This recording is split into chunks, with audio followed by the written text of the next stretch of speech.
நாடாளுமன்றத்தை இன்று முற்றுகையிட கரப்பான்பூச்சி ஜனதா கட்சியினர் திட்டமிட்டிருப்பதாக சொல்லப்படுகிறது. அண்மை செய்தியாக பார்க்கிறோம். நேற்று நாடாளுமன்றம் நோக்கி பேரணியாக சென்றவர்கள் மீது தடியடி, கண்ணீர் புகை குண்டுகள் வீசப்பட்ட நிலையில் திரளான இளைஞர்கள் போராட்டத்தில் ஈடுபட்டு வருகின்றனர். தொடர்ந்து இரண்டாவது நாளாக இன்றும் நாடாளுமன்றத்தை முற்றுகையிட கரப்பான்பூச்சி ஜனதா கட்சியினர் திட்டமிட்டிருப்பதாக சொல்லப்படுகிறது. விவரங்களை வழங்குவதற்காக செய்தியாளர் கணபதி இணைந்திருக்கிறார். கணபதி, நேற்றைய தினமே தடியடி, கண்ணீர் புகை குண்டுவீச்சு போராட்ட களம் மிக மோசமாக காட்சியளித்ததை பார்த்தோம். இன்றைய தினம் கரப்பான்பூச்சி ஜனதா கட்சியினர் என்ன திட்டம் வைத்திருக்கிறார்கள்?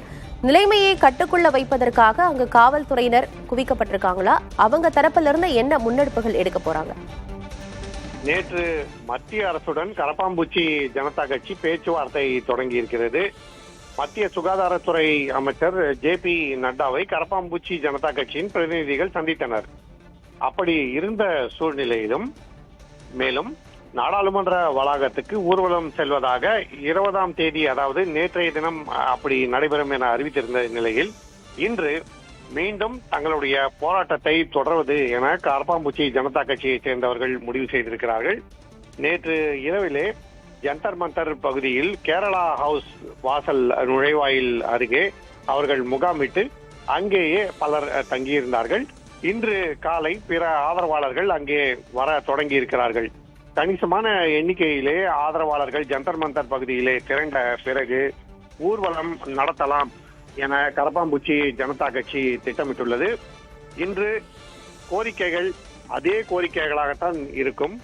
தர்மேந்திர பிரதான் கல்வி அமைச்சர் பதவியிலிருந்து விலக வேண்டும், சீர்திருத்தங்களுக்கு நடவடிக்கைகளை அரசு எடுக்க வேண்டும், உயர்கல்வித்துறை மட்டுமல்லாது கல்வித்துறையின் அனைத்து முக்கியமான அம்சங்களிலும் சீர்திருத்தங்கள் தேவை எனவும், நீட், நுழைவுத் தேர்வு, வினாத்தாள் கசிவு போன்ற பல்வேறு பிரச்சனைகள் காரணமாக தற்கொலை செய்த மாணவர்களின் குடும்பங்களுக்கு தலா 1 கோடி ரூபாய் இழப்பீடு வழங்க வேண்டும் என்றும் பல்வேறு கோரிக்கைகளை முன்வைத்திருக்கிறார்கள் கரப்பான்பூச்சி ஜனதா கட்சியை சேர்ந்தவர்கள்.